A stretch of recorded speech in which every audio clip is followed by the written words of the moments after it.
দুই বাচ্চার বাবার সঙ্গে বিয়ে হলো আমার। বাসর ঘর বলতে যা বোঝায় ঘরটা তেমন নয়, তবে পরিপাটি। আমি খাটের মাঝখানে গুটিসুটি মেরে বসে আছি। এখন রাত প্রায় 11টা, কিন্তু আমার স্বামী ধ্রুব এহসান এখনও এই ঘরের চৌকাঠ পেরোলেন না। বিয়ে করে বাড়িতে নিয়ে আসার পরই তিনি আমার হাত ছেড়ে দিয়েছিলেন। তারপর কোথায় যে গেলেন তার দেখা আর পাইনি আমি। অবশ্য এতে আমি স্বস্তি বোধই করেছি। সত্যি বলতে লাল বেনারসি পরে বউ সেজে বরের জন্য অপেক্ষা করার বিন্দুমাত্র ইচ্ছে আমার ছিল না। কিন্তু আমার শাশুড়ি মা এই রুম থেকে যাওয়ার আগে আমাকে বারবার বলে গেছেন, দিয়া, আমার ছেলের জন্য অপেক্ষা কর। ও যা চাইবে বলবে, বাধ্য মেয়ের মতো তাই করবি। ওর কথার অবাধ্য হবি না। আরও অনেক কিছু বলেছেন তিনি। ওনার বলা কথাগুলো এখনও আমার কানে বাজছে। ধ্রুব এহসান এক ছেলে এক মেয়ে। ছেলে আরহামের বয়স 3.5 বছর, আর মেয়ে ঈশার বয়স মাত্র 7 মাস চলছে। মেয়েটা কি ভীষণ ফুটফুটে, একদম পরীর মতো। আজ আমাদের বাসর রাত বলে ধ্রুব এহসানের 2 সন্তান, যারা আজ থেকে আমারও সন্তান, তাদেরকে আমার শাশুড়ি নিজের কাছে রেখেছেন। আগামীকাল থেকে তাদের দুজনের মা হয়ে দায়িত্ব পালন করতে হবে আমাকে। বাসর ঘরে নতুন বউ হয়ে বসে থাকার যে স্বপ্নটা, সেটা অন্য সব মেয়েদের মতো কখনো আমারও ছিল। তবে আজ সেই অনুভূতিগুলো কেমন যেন ভোঁতা হয়ে গেছে। কোনো ভয়, আনন্দ কিংবা রোমাঞ্চ কিছুই আমাকে ছুঁতে পারছে না। ঘড়ির কাঁটা এখন রাত 2টা পার করে গেছে। তখন দরজায় মৃদু একটা শব্দ হলো। ধীরে ধীরে দরজা ঠেলে ভেতরে ঢুকলেন ধ্রুব এহসান। উনাকে দেখে আমার বুকের ভেতরটা অজান্তেই কেঁপে উঠল। শ্বাস প্রশ্বাস ভারী হয়ে উঠল। উনার পরনে এখনও বিয়ের সাদা পাঞ্জাবিটা। দ্বিতীয় বিয়ে নিয়ে উনার মনে তেমন কোনো অনুভূতি নেই আমি জানি। শুধু যেটুকু না করলেই নয় সেটুকুই করছেন তিনি। ধ্রুবর গম্ভীর চেহারায় চরম উদাসীনতা ফুটে আছে। এমন গম্ভীর রাশভারী পুরুষের উপস্থিতিতে 17 বছরের আমি আড়ষ্ট হয়ে বসে রইলাম। ধ্রুব এহসান আমাকে বিন্দুমাত্র পাত্তা দিলেন না। অনাগ্রহে একবার তাকিয়ে সঙ্গে সঙ্গেই চোখ সরিয়ে নিলেন। হাতের ফোনটা রেখে ওয়ার্ড্রোবের থেকে টি শার্ট আর ট্রাউজার বের করলেন। তারপর ফ্রেশ হতে চলে গেলেন ওয়াশরুমে। খানিক বাদে ওয়াশরুমে দরজা খোলার শব্দ হলো। না চাইতেও চোখ তুলে আবার তাকালাম আমি। ধ্রুব এহসান বেরিয়ে এলেন। উনার ভেজা চুলগুলো কপালে লেপ্টে আছে। চোখ মুখ আগের মতোই গাম্ভীর্যতায় ঢাকা। উনি ড্রেসিং টেবিলের ওপর থেকে নিজের ফোনটা তুলে নিলেন।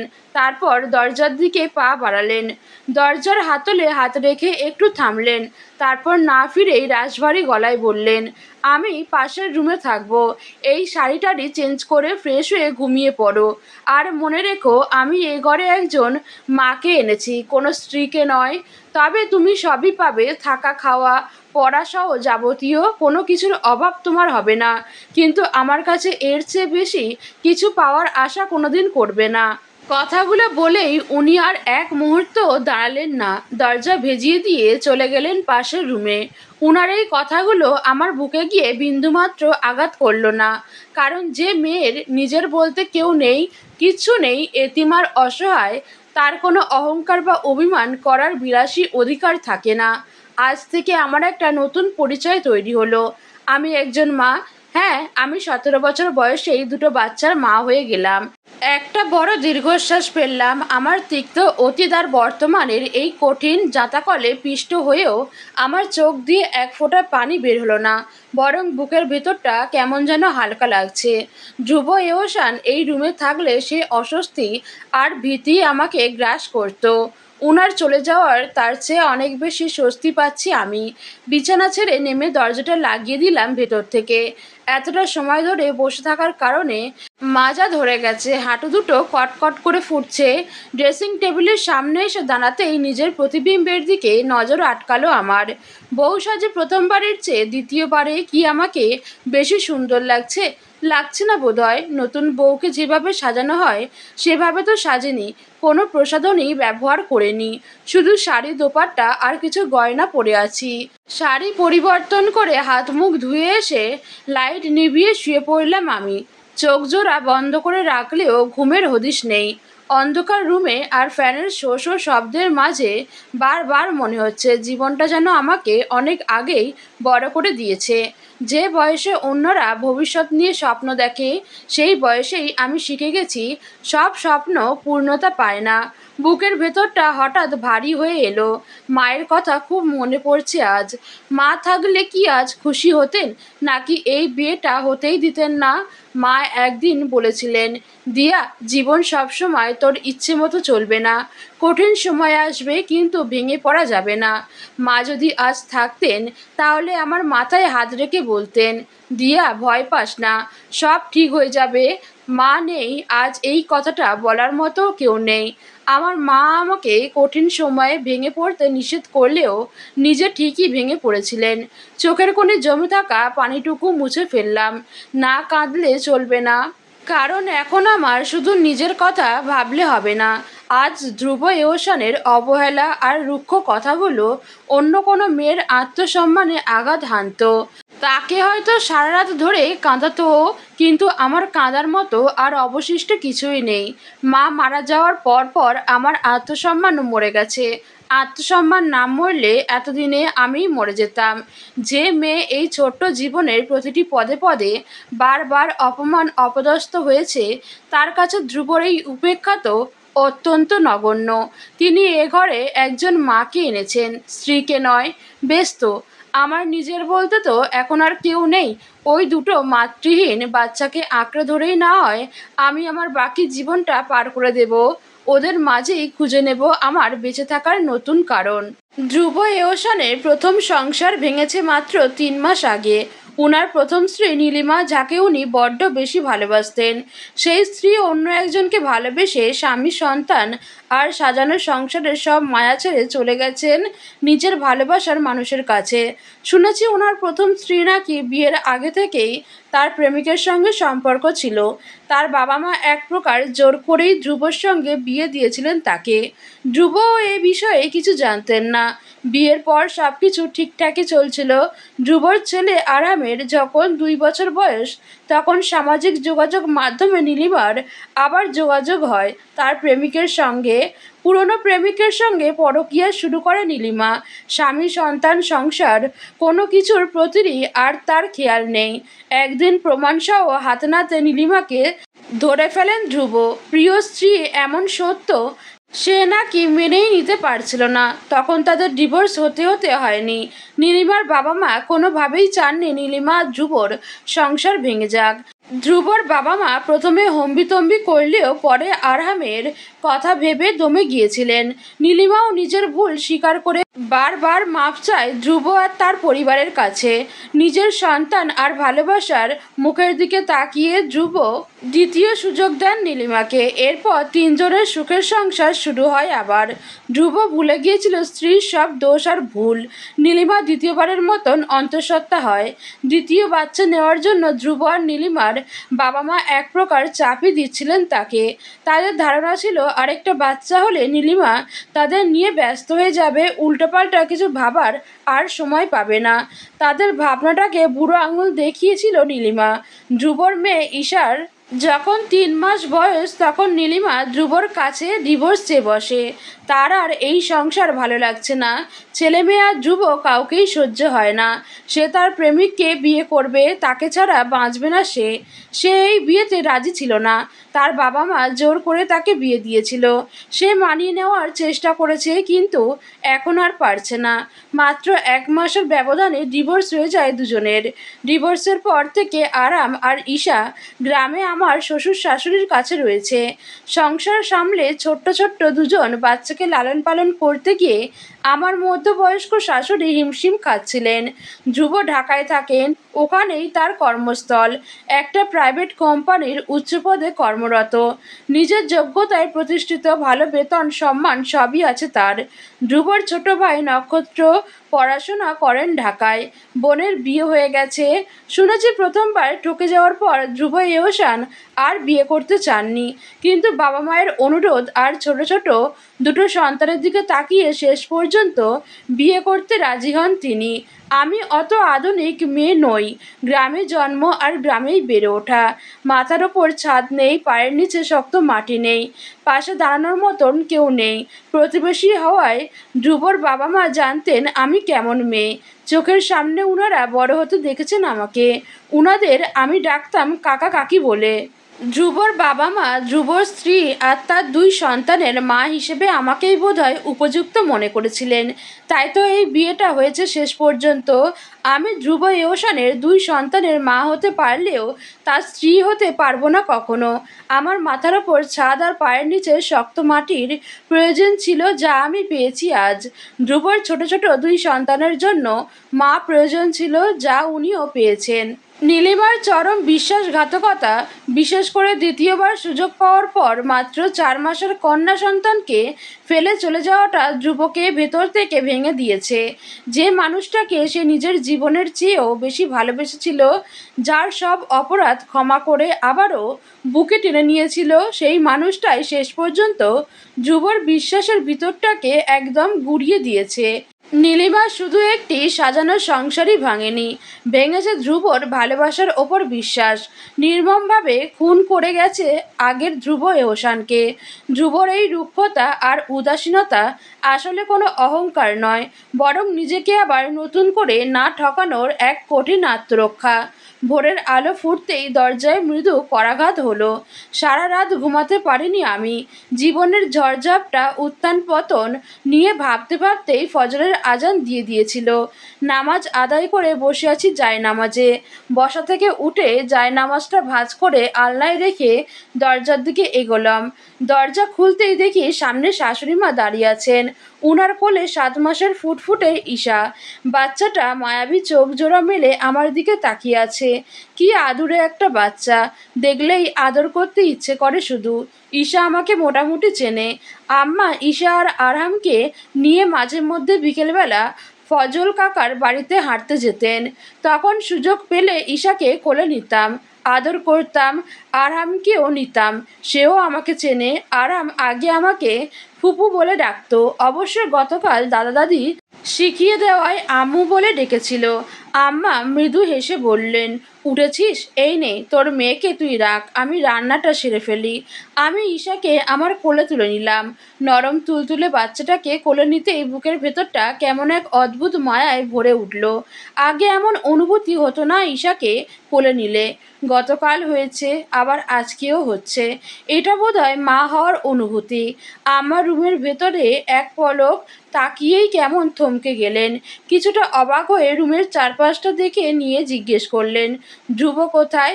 দিয়া এত সকালে কোথায় গেছে? আমি কিছুটা ইতস্তত বোধ করলাম।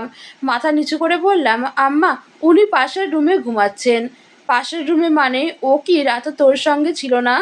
আম্মার কণ্ঠস্বর চট করে কঠিন হয়ে গেল যেন, সঙ্গে কপালে চিন্তার ভাঁজও পড়ল। আমি মুখে কিচ্ছু না বলে দুদিকে মাথা নাড়লাম। আম্মা পাশের রুমের দরজার দিকে তাকিয়ে বিড়বিড় করে বললেন, ঘাড়তারা একটা ছেলে, এতবার বোঝানোর পরও তেরামি ছাড়ে নাই। আম্মা আমার দিকে তাকালেন, নরম গলায় বললেন, ধ্রুব ওপরে ওপরে নিজেকে যতটা শক্ত আর রুক্ষ দেখায়, ও আসলে এতটাও এমন না। এমনিতেই একটু গম্ভীর আর চুপচাপ মানুষও, তার উপর আবার এমন একটা অতীত। বুঝতেই তো পারছিস মা, রাগ বা মন খারাপ করিস না, আস্তে আস্তে সব কিছু ঠিক হয়ে যাবে। তুই তো এখন ওর অর্ধাঙ্গিনী, শুধু বাচ্চাদের মা হয়ে থাকলে তো চলবে না, তোকেও স্ত্রীও হতে হবে। আম্মা একটু থেমে দম নিয়ে বললেন আবার, মানুষকে জোর করে ফেরানো যায় না, মায়া দিয়ে ফেরাতে হয়। তুই ধ্রুবকে নিজের কাছে কাছে রাখবি, ওর মন পাওয়ার চেষ্টা করবি। আজ না হোক কাল ও ঠিকই তোর মায়ায় নিজেকে হারাবে। আম্মার কথাগুলো শুনে আমার বুকের ভিতর একটা দীর্ঘশ্বাস দলা পাকিয়ে উঠল। ধ্রুব এহসানের মন পাওয়া কি আদেও সম্ভব? যে মানুষটা বিয়ের রাতেই আমাকে বলে দিলেন আমি যেন তার কাছে কিচ্ছু পাওয়ার আশা না করি, যার চোখে আমার জন্য কেবলই চরম উদাসীনতা, সে কিভাবে আমার মায়ায় জড়াবে? কিন্তু শাশুড়ি আম্মার আশাবাদী চোখের দিকে তাকিয়ে আমি আর কিছু বলতে পারলাম না। আম্মা আবার বললেন, রান্নাটা সেরে নেই। আরাম ঘুম থেকে উঠে কান্না করলে তোর কাছে নিয়ে আসিস। মাথা নাড়লাম আমি। আম্মা চলে গেলেন রান্না করার জন্য। আমাদের বিয়েটা সাদামাটা ভাবেই হয়েছে। এ বাড়ি থেকে কোনো আত্মীয় স্বজনকে দাওয়াত দেওয়া হয়নি। আমার একমাত্র ননদ কোহিনূর এখনো এ বাড়িতে আসেনি। আজ আসবে সে স্বামী সন্তান নিয়ে। তাদের আস্তে আস্তে বিকেল হবে বোধহয়।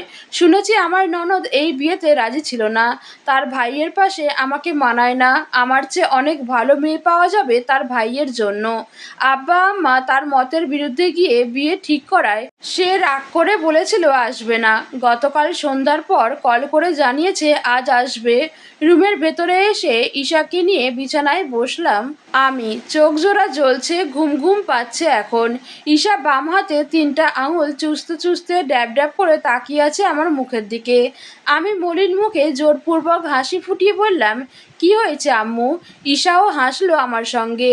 আঙুল খাওয়া বাদ দিয়ে আমার মুখের ওপর হাত রাখলো। তার লালা আমার নাকে ঠোঁটে গালে লেপ্টে গেল। আমি কাঁধে মুখ মুছে আবার তাকালাম ঈশার মুখের দিকে। ঈশা হাঁ করে আছে, কথা বলতে চাইছে নাকি আমাকে আরও কথা বলতে বলছে বুঝলাম না। আমি হাসি মুখে আবার বললাম, আপনি সকালে ঘুম থেকে উঠে খেয়েছেন আম্মু? ঈশা লাফিয়ে উঠল আমার কোলে। তাকে বুকে চেপে ধরে চুমু খেলাম কয়েকটা। প্রায় 1.5 ঘন্টা পর দরজায় দাঁড়িয়ে গলা খাঁকড়ে দিলেন আমার শ্বশুর আব্বা। আমি ঈশাকে কোলে নিয়ে জানালার কাছে দাঁড়িয়ে বাইরের গাছে ডালে বসে থাকা একজোড়া শালিক পাখি দেখাচ্ছিলাম ঈশাকে। আব্বার গলার আওয়াজ পেয়ে পিছু ফিরতেই দেখলাম আব্বা আরহামকে কোলে নিয়ে দাঁড়িয়ে আছেন। দরজার সামনেই তিনি আরহামকে নামিয়ে দিয়ে বললেন, তোমার আম্মুর কাছে যাও। আরহাম একবার আমার দিকে তাকিয়ে আবার আব্বার মুখের দিকে তাকালো। তারপর সরল কণ্ঠে বলল, ফুপু। আব্বা আলতো হেসে বললেন, আবারও ভুলে গেছো দাদু ভাই? তোমার ফুপুই এখন থেকে তোমার আম্মু। যাও আম্মুর কাছে যাও, আমি বাজারে যাব। আরহাম গুটি গুটি পায়ে এগিয়ে এলো আমার কাছে। তার পরনে লাল হাফ প্যান্ট, সাদা আর লাল টি শার্ট। চোখে মুখে ঘুমের লেশ মাত্র নেই। অনেকক্ষণ ধরেই বোধহয় ঘুম থেকে উঠছে। আব্বা বললেন, দিয়া দুইজনের রাখ, আমি একটু বাজারে যাব। আচ্ছা। আব্বা চলে গেলেন। ঈশাকে বিছানায় বসিয়ে আমি আরহামকে কোলে তুলে আদর দিয়ে বললাম, কিছু খেয়েছো তুমি? আরহাম মাথা নেড়ে বলল, ডিম। ডিম খেয়েছো? হুম। হুম বলে আবার উপরে নিচ মাথা নাড়ল। আমি ঠোঁটে হাসি ফুটিয়ে আরামের তুলতুলে নরম গালে চুমু খেলাম। বাচ্চা দুটো এত আদর আদর।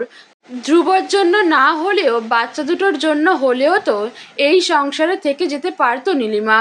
মা হয়ে এত ছোট ছোট দুজন বাচ্চাকে ফেলে সে কিভাবে আরেক পুরুষের হাত ধরল, আমার মাঝে মধ্যেই খুব জানতে ইচ্ছে করে।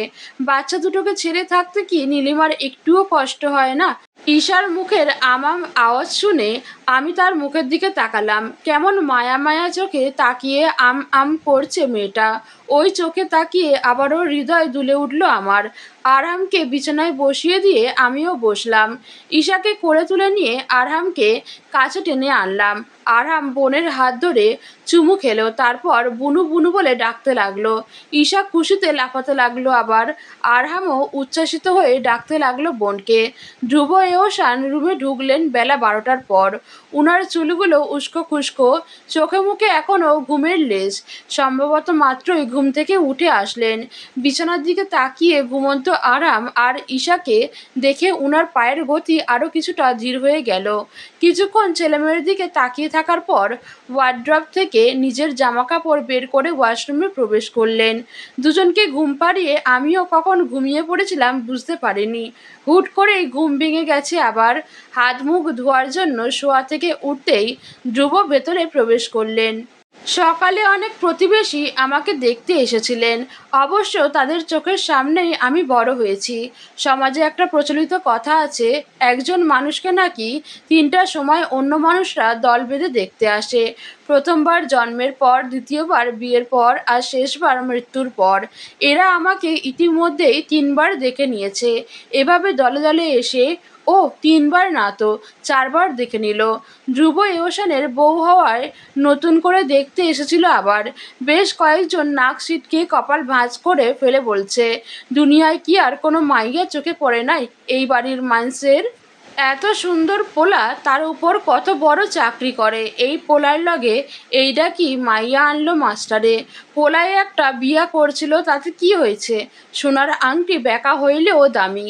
আমি কিছু বলিনি। এসব কথার বিপরীতে আরেকজন বলেছিলেন, ছোট থাকতেই বাপরে খাইছে, বিয়ার পরে জামাইয়ের ঘর করতে পারে নাই, পরের দিন আবার মা ডারে খাইছে, এখন এই সংসার ডারে না খাইলেই হয়।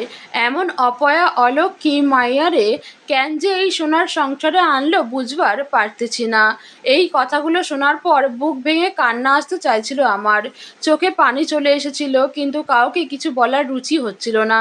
সমাজে একদল মানুষ যে কতটা নিচু মানসিকতার আর নিষ্ঠুর হতে পারে তা আমার প্রতিবেশীদের না দেখলে বুঝতেই পারতাম না কোনোদিন। তাছাড়া আমার ডিভোর্সের পর দিন যখন মা মারা গেলেন, সেদিন তো কত কিছু শুনতে হয়েছিল। প্রতিবেশীদের কথা শুনে আমি কিছু না বললেও আম্মা চুপ করে থাকেননি।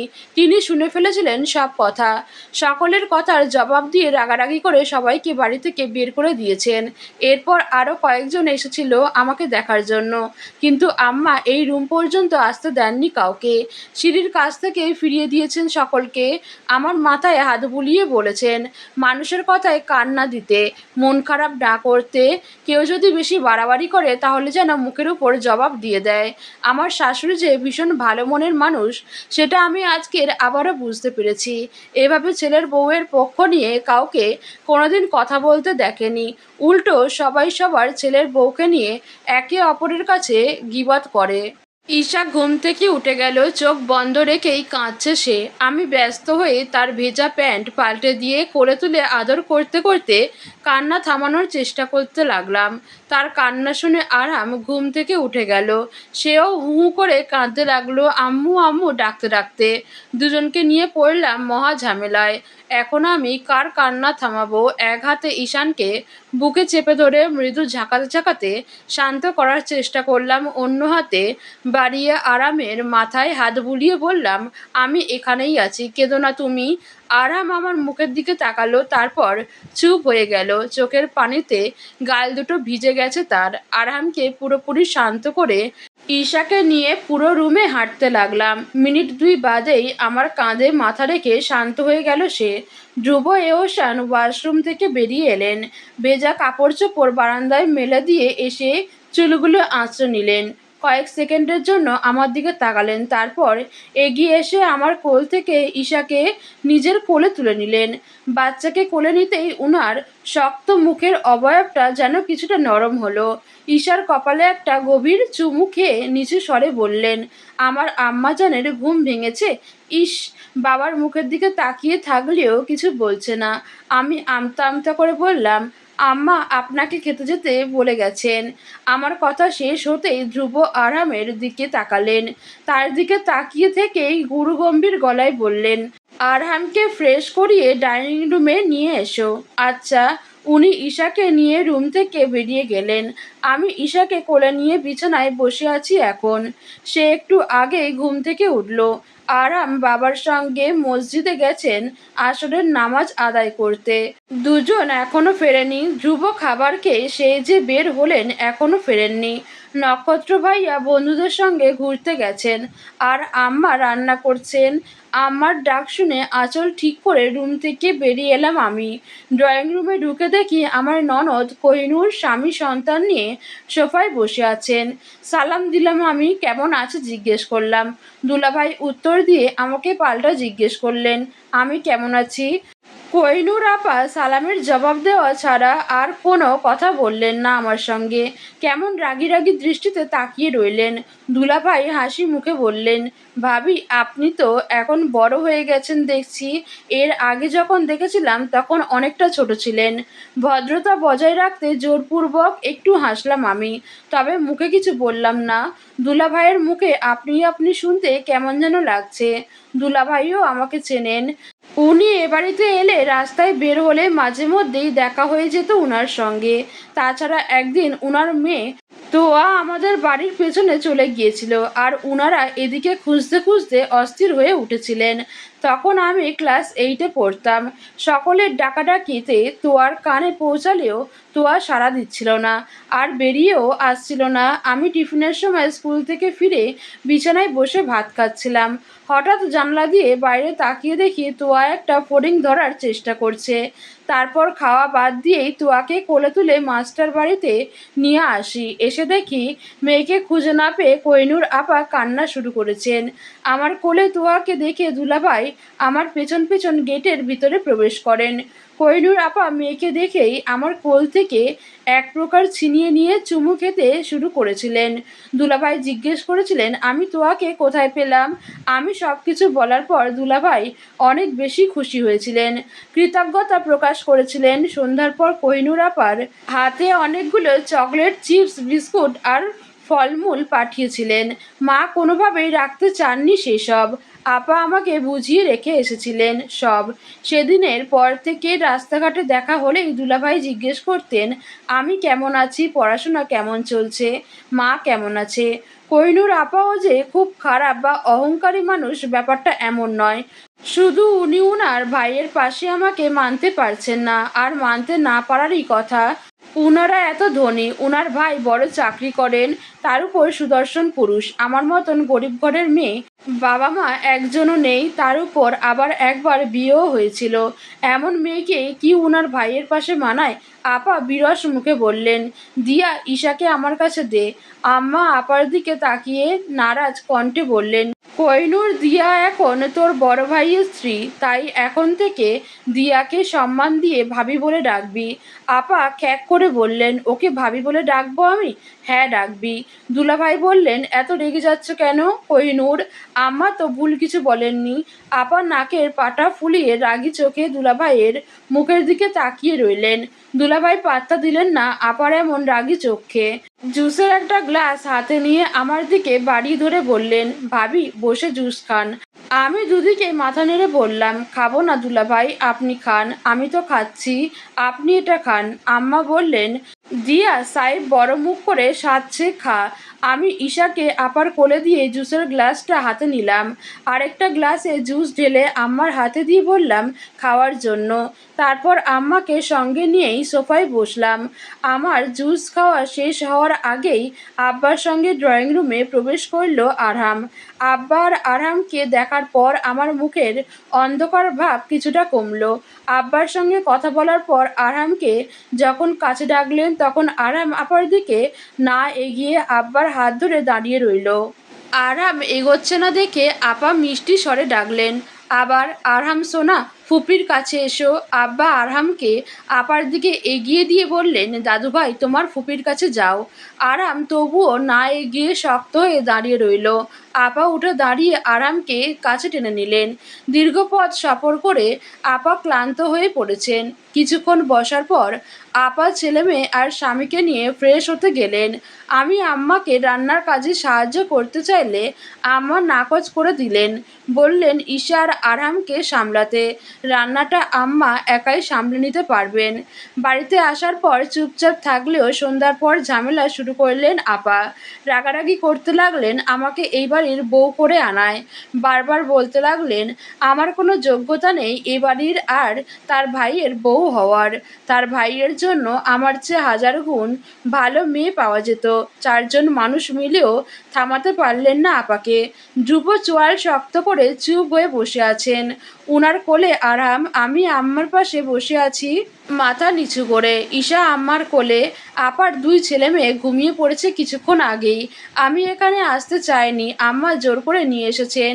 ধ্রুবর বোধহয় ধৈর্যের বাঁধ ভাঙল। তিনি চিৎকার করে বললেন কোহিনূর অনেক হয়েছে, এখন একদম চুপ। কোহিনূর আপাত চুপ করলেন, তবে গলা ছেড়ে কেঁদে উঠল ঈশা। আরহামও চমকে উঠছে এত জোরে চিৎকার শুনে। আম্মা ঈশাকে শান্ত করার জন্য ব্যস্ত হলেন। ধ্রুব আপার দিকে তাকিয়ে রাগী গলায় বললেন এত রাস্তা জার্নি করে এসেছিস অশান্তি সৃষ্টি করার জন্য? কে যোগ্য আর কে অযোগ্য সেটা আমি বুঝবো, তোকে বুঝতে হবে না। ওই মেয়ে ওই মেয়ে কি ভাবি হয় তোর, সম্মান দিয়ে কথা বলবি। দিয়াকে নিয়ে আমার কোনো সমস্যা হচ্ছে না, আশা করছি তোরও হবে না। আর হাজবেন্ডের সঙ্গে এটা কেমন ব্যবহার? সাইফকে ঝাড়ি দিলি কোন সাহসে? তোকে এই শিক্ষা দেওয়া হয়েছে? ধ্রুবর রাগের মুখে পড়ে আপা মাথা নিচু করে চুপ করে রইলেন। ঈশার কান্না থামছে না। ধ্রুব আমার দিকে তাকিয়ে বললেন, দিয়া, ঈশা আর আরামকে নিয়ে রুমে যাও। আমি দ্রুত ঈশাকে নিজের কোলে তুলে নিলাম। ধ্রুব আরামকে কোল থেকে নামিয়ে দিয়ে বললেন, তোমার আম্মুর সঙ্গে রুমে গিয়ে ঘুমাও। আমি আরামের হাত ধরে রুমে চলে এলাম। দরজা ভেজিয়ে দিলাম যেন ড্রয়িং রুমে আবার চিৎকার চেঁচামেচি হলে এই রুমে বেশি আওয়াজ না আসে। ঈশার কান্না থামছেই না, তাকে নিয়ে পুরো রুমে হাঁটতে লাগলাম। হাঁটতে হাঁটতে নানান কথা বলতে লাগলাম। আরাম খাটে বসে মলিন মুখে তাকিয়ে আছে আমার দিকে। বাচ্চা দুটো ভয় পেয়েছে অনেক, আমি তো ভয়ে চমকে উঠেছিলাম। ঈশা একটু শান্ত হলে পানি খাওয়ালাম তাকে, আরামকেও খাওয়ালাম। হেঁচকি তুলতে তুলতে 5 মিনিটেই ঘুমিয়ে গেল ঈশা। সাবধানে শুইয়ে দিলাম তাকে। লাইট নিভিয়ে ডিম লাইট জ্বালিয়ে দিলাম। আরামকে শুইয়ে বুকে জড়িয়ে ধরলাম। চুলে হাত বুলিয়ে দিতে দিতে বললাম, ভয় পেয়েছো? আরাম আমার বুক থেকে মুখ তুলে মাথা নেড়ে বলল, আব্বু অনেক রেগে গেছে। আমি আরামের মাথায় চুমু খেয়ে বললাম, এখন ঘুমাও, নইলে তোমার আব্বু আরও রেগে যাবেন। গত রাতে না ঘুমানোর কারণে আরামকে ঘুম পাড়াতে পাড়াতে আমিও ঘুমিয়ে পড়েছিলাম। আমার ডাকে ঘুম ভাঙলো আমার। শুধু গত রাত নয়, মা মারা যাওয়ার পর থেকে আমি ঠিকমতো ঘুমাতে পারি না রাতে। হাত মুখ ধুয়ে আম্মার সঙ্গে ডাইনিং রুমে এলাম। সকলের খাওয়া শেষ, শুধু আমি আর আম্মা বাকি আছি। আম্মার মুখ থমথমে। আমি ড্রয়িং রুম থেকে চলে যাওয়ার পর সেখানে আর কি কি হয়েছে সেসব জানার বিন্দুমাত্র আগ্রহ আমার হচ্ছে না। খাওয়ার পর রুমে এসে দেখি আরামের পাশে ধ্রুব শুয়ে আছেন। পা দুটো থেমে গেল আমার। ধ্রুব কি আজ এখানে থাকবেন? আমার ভাবনার মাঝে ধ্রুব শোয়া থেকে উঠে বসলেন। ডিম লাইটের নীল আলোয় উনার মুখটা যেন আরও বেশি গম্ভীর আর রাগী রাগী দেখাচ্ছে। আমার বুকের ভেতর ধড়ফড় করতে লাগলো উনার এমন চেহারা দেখে। আমি দ্রুত চোখ নামিয়ে নিলাম। 2 হাত কচলাতে শুরু করলাম। আমার মনে হচ্ছে উনি কিছু বলবেন। আমার ভাবনাকে সত্য প্রমাণ করে উনি বললেন, আজ রাত আমি এখানেই থাকবো। আমি মুখ তুললাম। উনি আবারও রাশভারী গলায় বললেন, কোহিনূর যা বলেছে বা যা করেছে তা একদম ঠিক করেনি ও। এরপর আর আমি থামিয়ে দিলাম ধ্রুবকে। জোরপূর্বক ঠোঁটের কোণে হাসি ফুটিয়ে বললাম, তেমন কিছু মনে করিনি আমি। তাছাড়া আপাত ভুল কিছু বলেননি। আপনার পাশে সত্যিই আমি বেমানান। আমার কোনো যোগ্যতাই নেই আপনার স্ত্রী হওয়ার। তাই তো আপনার বাচ্চাদের মা হলেও আপনার স্ত্রী হতে পারলাম না।